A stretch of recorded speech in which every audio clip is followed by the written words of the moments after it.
Welcome to Fabulously Flawed, where the perfectly imperfect come to shine. Marni, along with her sensational sidekick Taylor, are the mother-daughter duo that puts the fun in dysfunction. Every episode, we unpack the chaos of mental health while sprinkling in the sass of pop culture. We're here to share stories, laughs, and lessons that remind you to embrace your quirks and to never, ever let anyone dull your sparkle. So join us as we celebrate the beauty of being fabulously flawed. Let's get real, let's get raw, and let's get ready to add a little extra shimmer to your day. Hey, fabulous friends. How's everybody doing? This is your host, Marni, and thank you for joining us on Fabulously Flawed. I am joined by my drum roll. I can't do it. I try. Delicious, delightful, dazzling, darling daughter, Taylor. Hey guys, always a pleasure to be here. No, this episode is so important that I have been dying to do this one for a long time, but the relevance now, it's really coming to close to home. So I am titling this episode, Lights, Camera, Reluctance. My daughter said no. I mean, you said N capital O. It's like I knew without knowing Crazy. How traumatic being a child actor could be. Let's give a little bit of background. So I had I guess a little bit of good luck behind the scenes and knowing people behind the scenes, being a casting director. And then I was a talent agent at the best agency in Miami. So being a casting director and auditioning hundreds of commercials, dealing with agents, casting directors, managers, children, actors, parents, the whole everything. industry, the industry. Yeah. Thank you. And then having you now, who was a superstar when you were little, like I said, head dreidel from Hanukkah show and the little head reindeer in the Christmas shows. No, you had it. Extremely outgoing and extroverted. Absolutely. I know that I had it and I just didn't want to do it. Now I know. But it's remarkable what I did to you by forcing you. And we need to talk about this because Nickelodeon's new revelation is, I don't even know if I want to say shockingly horrifying, because we all knew it went on in Hollywood, or Hollyweird now they say, but I don't think we ever heard these stories of such relevant times. It's horrifying. It's like leaving me speechless. I don't even have the words to say it. It's disgusting. It's terrifying. It's horrendous. It is very sad. Shame on you, Barbara Walters. It's devastating. Shame. I know you're up in heaven and God bless you, but you know what? Corey Feldman tried telling her and she shamed him on The View. Yep. Corey Feldman for years, I told you who he was, which was ironic because the talk was on with Jerry O'Connell, who was in the movie that I was just talking about. Yeah, exactly. So, would I love to talk to Corey Feldman. He was in The Goonies. He was like the 80s child star. Is he the one that died by suicide? No. That was Corey Haim. Oh, who said, allegedly, this is all allegedly, that Charlie Sheen, in between takes on a set, put Crisco oil and raped him in the ass. But they said everybody turned a blind eye. Now, here's the thing. Unfortunately, I believe it. After hearing about everything, I don't know how this industry is still glamorized. I have to the be way honest it with is you, Tay. after all the stories that just are coming Hearing out. this, I would never pull over and hit you with a bag of chips. Oh, I'm going to get to the story. Right, guys, don't worry. We've talked about it before, but we will refresh your memories for sure because it is quite relevant to It's crazy what we're how about. relevant it is. I remember when I was a casting director, we did a SAG national commercial with Disney and Jelly. And can you give some background on what a SAG national commercial is? Oh, a SAG national is the best you could get. You are union commercial. It is played everywhere in the country. It is just one of those that come on national everywhere during, major. Some commercials are regional, some are non-union. And this is like a national. SAG, you get residuals. And of course, I also needed a little refresher, but I know our listeners probably don't know what a SAG. People can put down when residuals. Some people have put the one that we know in. Remember I told you he got that commercial and that he used that as his down payment, that family, yes, so you could make some badass money. And they don't even know, like, do you think Flo, when she first went in, or Jake from State Farm, it was a great, whoever came up with these, pitches. Oh, you're right. I would've- just put it together. A SAG commercial and then the SAG AFTRA. Oh gosh, It's all- Taylor, you are not my Oh child. my God, No. guys. I just put two and two together. I've been hearing about my mom talk about like SAG and non-SAG union commercials my whole life. Obviously, the whole strike that just went on last summer. SAG Oh my means... gosh. Okay. Screen sorry. Actors Guild. I'm just... Yeah. Hello, Screen that's Actors what- Guild. Thank Who's you. the president of Screen Actors? Fran Thank Drescher. you. My bad. queen. Okay, Yeah, I need so- to pause for a moment. Okay. So being in the industry, when you were, I think, 16 months old, I took you on your first audition. It was Baby Wrangler, for pull-ups or something like that. I was convinced you were going to get it. Yeah. But okay, you didn't. I'm sure your dreams were literally crushed when I wasn't casted. Oh, no. That's right. Let me go back to my Jelly story. So it was a SAG National for Jelly and Disney. It was a campaign mushed together. And this kid came in for the callback from Orlando. We were Okay. in Miami. And they must have used a different flavor jelly on the callback than they did the original casting. So if we gave them strawberry on the original casting, maybe they wanted to give raspberry preserves. I don't know, Yeah. whatever flavor it was. And the boy did not like the flavor. Oh, no. Uh-huh. Oh, So no. you remember where my office was in Greenwich. Yes, I do. The mother took him in the courtyard and started hitting her with she's like, you are going to go eat that jelly. Now we had the director and the producer. Oh, I could just picture that. But now they had already decided on the kid they want. So she's beating her child for no reason. He's already out. They already chose. Yeah. It was like the little redhead girl. Right, of course, obviously, yes. I love redheads. That's they No, book. You guys don't understand. I've since growing up with a mom who Birth. was in this I was entertainment pregnant industry. casting. Right. I just have my whole life. Redheaded kids have always been your thing because you always said they're so bookable.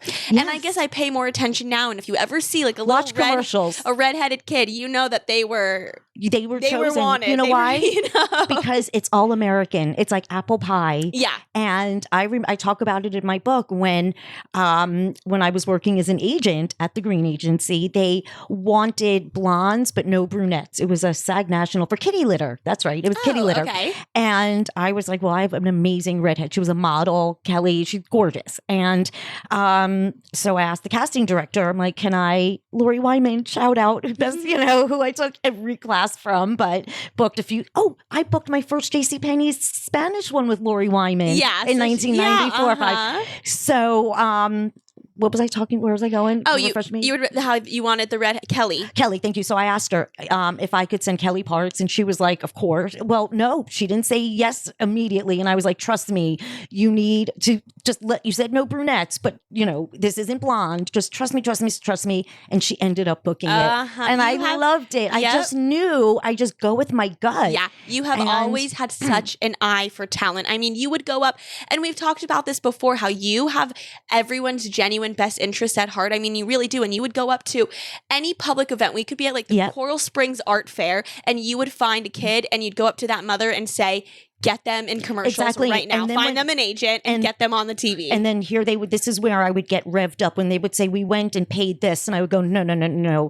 You got scammed. Yep. You're supposed to be represented. We make you money. You don't pay money. Yes. And I felt so bad. I'm like, no, you call Barbara at Stellar, who's one of the best, or Karen, Karen Greer, these two amazing friggin' agents down here that are kids representation forever. Yeah. And I would say, tell them Marni called you. You do not pay anything. But that was so random. I very rarely found a kid. They were normally chubby character, funny kids. Right. The type that most people prefer to watch and listen to. Okay. So this is going to go right into our theme of what we're talking about. In 2000, figure out your timeline because Ariana Grande's age. Okay. 2002, 2003-ish. Okay. I think Ariana Grande's 30, 31. So figure she was like 10-ish. Okay, so that's when I went to go see West Side Story at the Fort Lauderdale Children's Theater. I was working for TR, auditioning people, but my friend Donna and I, who was an actress, we said, you know what? Let's open up a children's management, and we called it Small World Management, and we wanted to represent the creme de la creme. You had to be triple threat, quadruple threat. And a triple threat, for those that don't know, is dancing and act. Yeah. Dancing, singing, acting, they have everything. Just those little theater kids. I can eat them up. Basically a theater kid is a triple threat. Exactly. So we go to see West Side Story at Fort Lauderdale Children's Theater, and it was West Side Story. I said that 3 times. For kids to be putting on West Side Story, they must have been mature Really and talented. talented. Oh, no. That's such a... So there was a Yeah. character kid, of course, the funny comedic one. Mhm. And afterwards I go, where's the mother? Where is Yep. the mother? Oh, I'm sure you did, Max Marni. Fabian. No. Oh, Yes, that's Max. Okay, I've heard about the name Max. My mom has so many stories that I mix You them stop up throughout listening the at a years. point, but then I when know. you hear it, you're like, wait, I must have tuned out at Yes, that point. yes, that's yes. I apologize for that. So he's now a badass in Chicago doing comedy, producing, acting. And his mother says, I changed the direction of his career in some sort because I stopped being a child's manager when I started working at the Green Agency as an agent, but I represented him and sent him to Lori Wyman. Lori, this episode is for you, right? Oh my God, we'll have to Crazy. send it to her. Yeah. And she was looking for him. A movie came in and she called me at Green. She's like, where's Max Fabian? I need him. So it's amazing how his mom, Nancy, who I to this day is one of the sweetest, and she named her daughter Liza. I know. Liza with a Z. Oh I know. God, Liza with a Z. Fabulous. But I love was not doing anything to scam anyone. Like, nobody's genuine. That's why people look at me like, what? But it was so pure. Now, I now have you, who's 7 years old. Yes. Okay. So going back to the story about the kid in the courtyard when he didn't like the jelly, that we are talking about because we share a similar experience. Oh, I would have beaten the shit out of you ourselves. with it. You know, not that really. Well, but not really, but that, story that I talked about a few minutes ago saying that, we were going to get to, we're getting to it now. So basically, my mom took me to, it was an agent. It was Which a agent management down here. Okay, a management. It was Junior talent. Junior talent. Thank you. Best children. I mean, the creme de la creme of children Right. agencies. Victoria Justice was represented Yes. by this Amy. Right. Okay. You take me.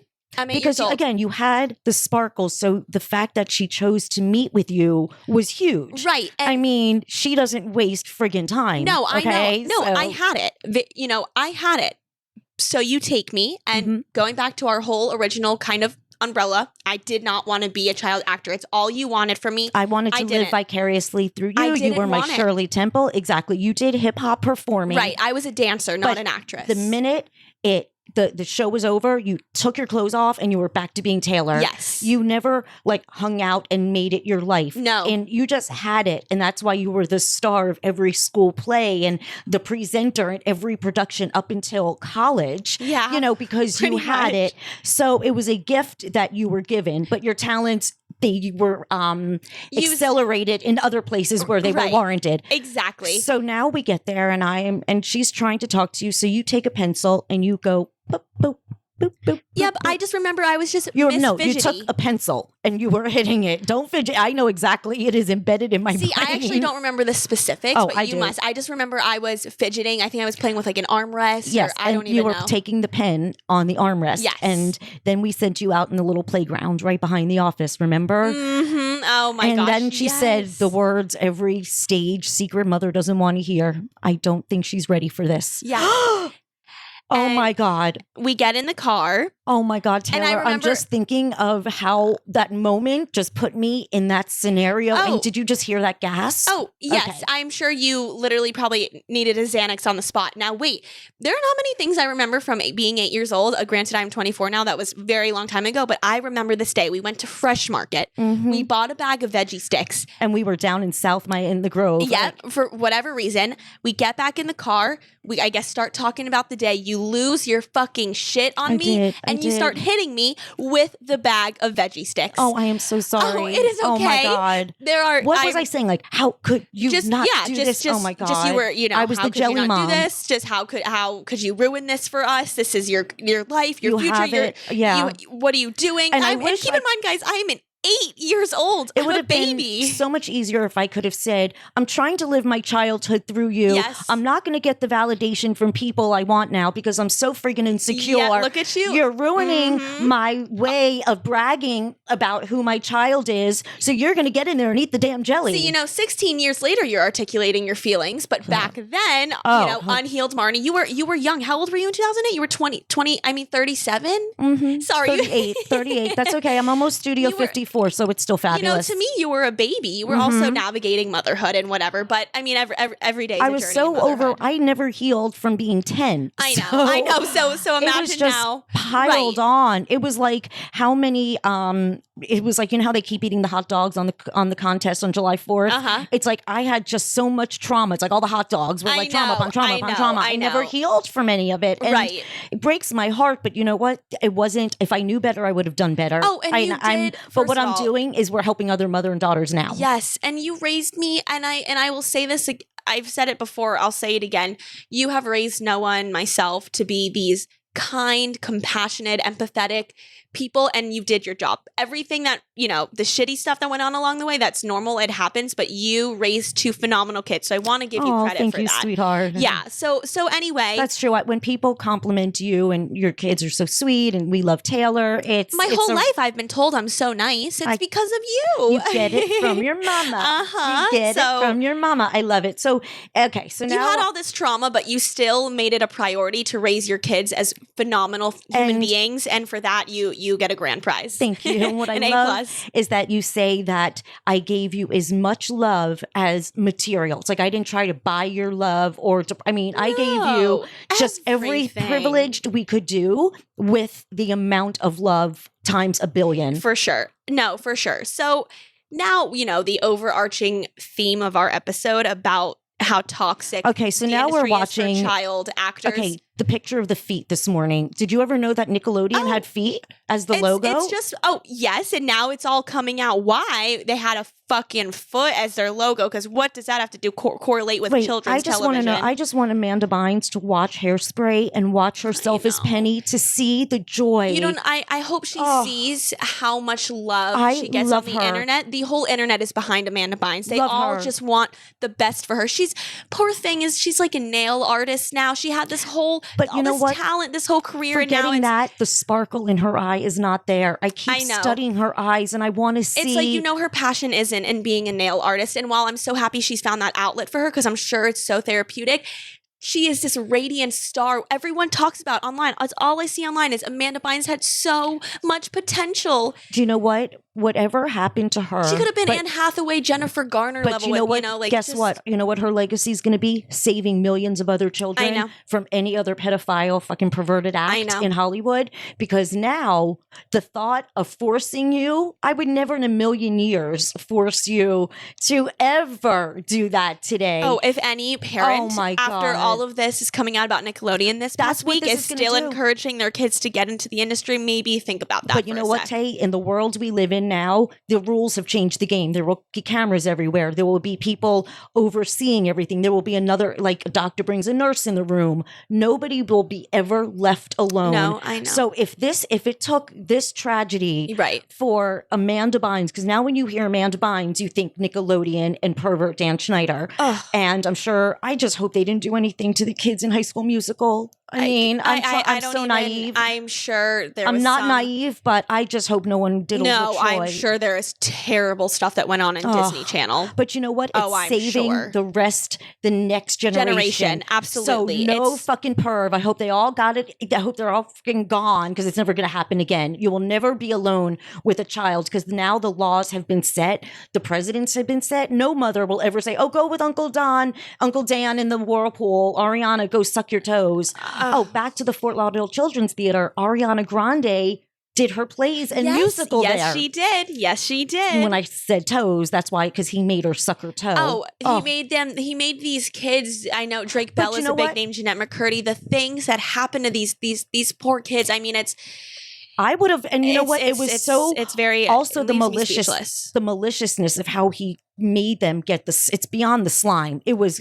vengeful. It was mean. The way he would put them in these very compromising positions where it hurt them. The heaviness of getting dumped on all the time. He got a sick pleasure out of it. Oh, I'm sure there was some underlying. It was so horrible. It wasn't just to make kids laugh with green slime. There's always more to the story. But if you would have said to me, you don't feel comfortable in a room with him because Uncle Dan is doing this, I would have been like, well, fuck this. I would never have no normal person would keep their child in such circumstances. I know they have blinders and I'm not blaming, I'm just, if it just bothers me that Drake's dad said, don't leave him alone. He told the mother, I'll get divorced, but just don't leave him alone with the man. And the mother didn't give a shit. Let him sleep there. I know. And so that's why it's Drake Bell for life. That's why it's the parent's responsibility to be that advocate for your child. It is 1,000% But you know what though? Responsibility. When you were 7 years old, do you remember doing the monologue for Pinkalicious? What I did to you? You treated me as Destroyed if you. I was auditioning for an Disney. Oscar-nominated film. It was, yeah, it was. You were. Because I looked at like, But we know why now. You had was all psychotic. this. Yes, you had unhealed psychotic. Yes, Mhm. quite literally. I mean, we say this, we repeat things, but she got me an acting coach for my 4th grade elementary school play. She hired a real actor to teach me at 9 or 10 years old to read as Violet and Willy Wonka at my 4th grade play. Well, Ken currently think about that, guys. Is comedic of an actor he is. He's a brilliant actor, and currently the Jeffrey Dahmer movie, he's the butcher. Oh, so I'm so glad that he got himself in a major Netflix series. He's such an amazing actor, Ken. Yeah, I love him. I'm so happy when side note, when I see these undiscovered, unknown actors finally get, their big break in these big, Hulu, Netflix, Apple TV, Peacock series that, because streaming has just kind of taken over. And it's so, I feel so grateful for them that they are, they get this opportunity. I know that there's, and, during the whole strike thing, you learned that most SAG actors, like most people in the industry, aren't these A-listers. It's the people behind the scenes. Yes, give them credit. But those too. I don't just mean behind the scenes, but no. I mean these lesser known actors who are just so talented, who have so much to offer, who are just overshadowed because the media does it. I don't blame Jennifer Aniston for getting more attention than person B. I forgot where I was going. We were talking. Sorry, I went on my whole tangent. You went on a tangent, and that's okay. That's why this is a therapeutical outlet for us to speak. Oh, also, yeah, to just talk about what comes to our mind. I absolutely love it. So you were doing this. You were describing your book, and I thought I was putting you on tape for Disney. Okay. And you were like, no, it wasn't really for Disney. No, it was for your 1st grade class. Yeah, but it was for, I treated not even Disney, Mom. It was like, this was going to be submitted to the Academy. Because I was in the casting world. So all I knew is how to cast. I know. I was like trained by TR, may he rest in peace, and I was trained by the best and knew how it should be. Now, again, I didn't understand to say, how am I going to show your 1st grade teacher, Ms. Shomers, how amazing you are, because my validation is through my daughter. I need to shine in the elementary school, and I'm going to do it through you. Can I just say how amazing it is that you are so aware. I know. All of the reasons you did the things I've been studying this. I'm listening to you speak and I'm like, holy shit, you've got yourself all figured out. Oh, completely. I've been studying it's 20 years later, but better late than never. I've been studying for 5 years this whole mental health. Once I got diagnosed, broke down, got back up, broke down, and then got back up. I've been studying and healing and understanding. And it's just, that's why my marriage now, it's like we first met and started dating. It works because it's easy to say, oh no, please, I don't want to have a lot of money in my account right now because I'll piss it away. I need a dopamine rush. So I will spend money like it's the fast as it comes in, it will go out. Oh, I'm sorry, I buy a lot of things for my hobbies. I just get these ideas and hyper focus and then spend oodles of money and then never think of it again. Things like that. Yes. And for everyone that's listening, if I hope that we're making you realize, like, if you kind of regretted a lot of things you did in the past or have doubts about, maybe regrets isn't the right word, but you have, uneasy feelings about ways you handled situations, take a moment to reflect on why you acted the way you did, because there's always that underlying reason, as you can exhibit A, literally right here listening to my mom explain it and, articulate exactly what you went sent through. You a video about, and I've used this analogy before. A lot of people use doing the dishes. That if I asked you and Noah to do the dishes, before I get home and I come back and it's not done, it's not about the dishes. I feel unheard. Why do I feel unheard? Because when I was little, no one listened to me. When I was in camp and I was 10 years old and I had no visitors. So there's so much more, and I peel the onion back. Yes, and now we know why your reactions are always so extreme. And when I tell you guys, like, I could talk too loud, and you would flip and I would be out like, on shut me. up. And you know what? And I'd be like, what the fuck, Yes. Mom? I didn't do See? anything that crazy. Why are you acting like right. this? And now it would be like, okay, I'm on sensory overload. I don't know why. It's just too much stimulation right now. And I'm going to just but walk now away. that you're so fully aware of your triggers. Because awareness is the key to recovery. Yes. And happiness. Yeah. Yes. Because now I know where to put myself, how to react, how not to react, why I react, what triggers me, what doesn't. Oh, awareness is everything. Like I will be talking to my friends about, I don't know, anything. And they're like, well, at least you're aware of your feelings. I'm like, yes, Best thank thing. God I'm aware of the situation. I'm not living in some, bubble. I relived actually every play you were in.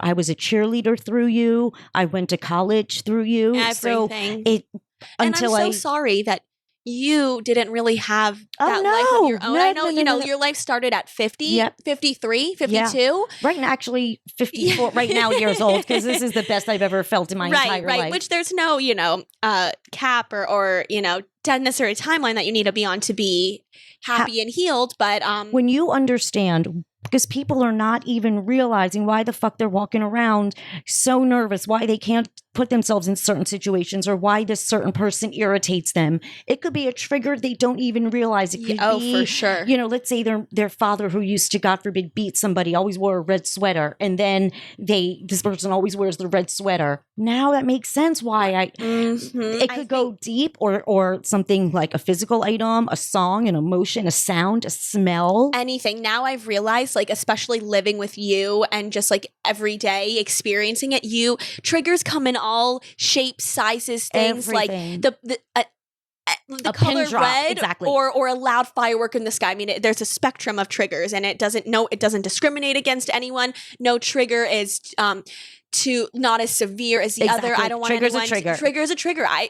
Someone who survived a car accident versus someone who survived a breakup. I think trauma is trauma. Trauma is trauma. Yep. So I just don't want anyone to feel like your trauma or your circumstances aren't necessarily quote unquote bad enough to be considered anything, because your feelings are always valid. This is going to go kind of deep, and again, I don't feel bad about any of these things that happened, because they were supposed to happen. When I was having a severe breakdown, and God knows what I was hysterical on the floor crying over, and you guys are looking at me and calling me an animal and get up. And I wish, again, I could say I just felt like somebody was driving away from me, like I did when I was 17, or not hearing back from somebody put me back when I was 15. I didn't understand that. So when people are having breakdowns, they're looked at like animals, when all it is unhealed, begging out a cry for help. Hug me. Let me know everything's going to be okay. And this is now a perfect time to bring up our daily, or I say our daily as in every time we do an episode, we need to bring up 988, because that hotline, like you were literally just saying, that if I would have had 988, you wouldn't have had to drive it on a Sunday rainy night, an hour and a half to save me. It's 3 numbers everybody needs to know about. It's an emergency for the mind, or if you just need someone to talk to, if you're suffering, if you know somebody's suffering, if you have a question about, is someone suicidal, the conversation is there. It's anonymous. You can text, you can call. I have called them. They have saved my life. Somebody was on the other end there for me. I was in my garage at 4 a.m, hysterical. I wanted the pain to end. Mind you, it didn't come out until 2022. And I was honored that the first day it came out, I was interviewed by a New York morning radio show about this New York. That was my very first radio interview.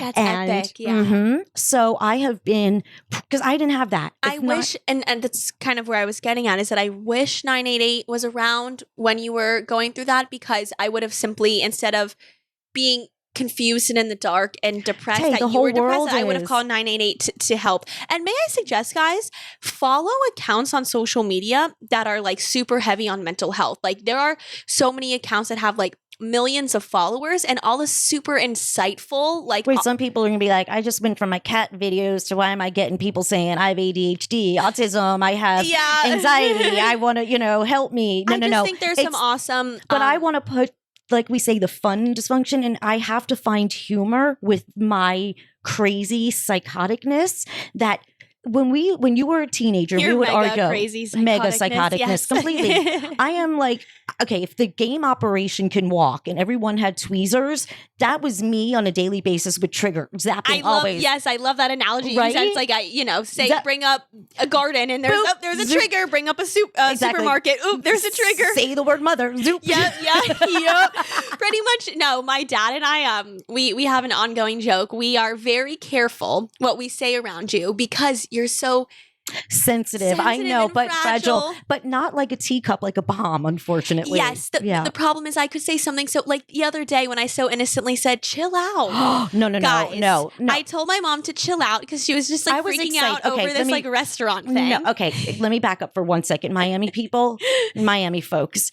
Okay, here comes the Sun. We all know went out of business. Where's Kenny? Everybody wants Here Comes the Sun and the Sun sauce. So Taylor's friend had it catered at her office. And I was like, oh, he caters? Oh my God, please find the phone number. And anybody listening, I dare you to argue this point that you too would not be as excited as fuck that Kenny is back in business. And my daughter goes, chill out. You're invalidating my emotion. You invalidated. See, the thing is, guys. Nope. Sorry. I was not invalidating Yes, anything to me. I was literally laying here watching Law and Order, and you just keep going on about this chicken and sun sauce, and I'm like, chill out. But no, but you took it. Listen how I'm still taking it. You acted like I said you're a fucking whore. But that's you're what worthless. I heard. No, I heard, shut up. What you say doesn't matter, and your emotions are too over the top. And stop it. Right. I am a passionate. And person. all I said was chill out. Just 2 words. No. But my passion, there is no level of what could be excitement. It may not be exciting for you, but in my world, it was super exciting. So if anybody's listening and you know where Kenny is, please let me know, please. And I need to say again, my intention is never to invalidate your feelings. We can't talk about it because did you hear how I just got revved up? She does this, guys. If we talk about things in the past and she starts reliving it, her emotions really take over. Exactly. So wait, my dog Hershey's barking in the background. So he's trying to say, don't forget your Etsy store because we have pet products. He was, thank you, Hersh. He was reminding us that if you want to feel good, it's what we say to ourselves. If you want to feel good, you smile. Our products are affirmations. They feel good. They're fun. They're fabulous. They are for your home, your sweatshirts, hoodies, home, your office, candles, your car. Everything. We have everywhere. 300 products or something. I mean, my Guillermo girl, Brianna Cosmo, she has just her designs are breathtaking. They are. Please check us out, guys. It's Fabulously Flawed with 2ds.net. We'll take you right to our Etsy store. It's amazing. Seriously, guys. Our products are nothing like you've ever seen before, and everything is customizable and personalizable. Yep. And always remember, you can hit us up on any social media network, and we got you with any design you want. And on that note, don't let anyone ever burst your bubble. Never let anyone dull your sparkle. You be the brightest star in the sky and shine. And you're too awesome to let anyone make you feel otherwise. That's right. We love you guys. We love you so much love. So much love and peace. Until next time. Bye. Bye. Bye. Thanks for tuning in to another episode of Fabulously Flawed. Remember, we drop new episodes every Tuesday and Thursday, so be sure to subscribe and never miss a moment of this dazzling duo. Craving more sparkle? Head over to fabulouslyflawed.com for exclusive content, episode archives, and more. And don't forget to check out Fabulously Flawed on Etsy for tons of amazing products that are sure to brighten your day. Be sure to follow us on socials to keep the conversation going and become a part of our Fabulously Flawed family. Until then, keep embracing your beautiful imperfections and remember, never let anyone dull your sparkle.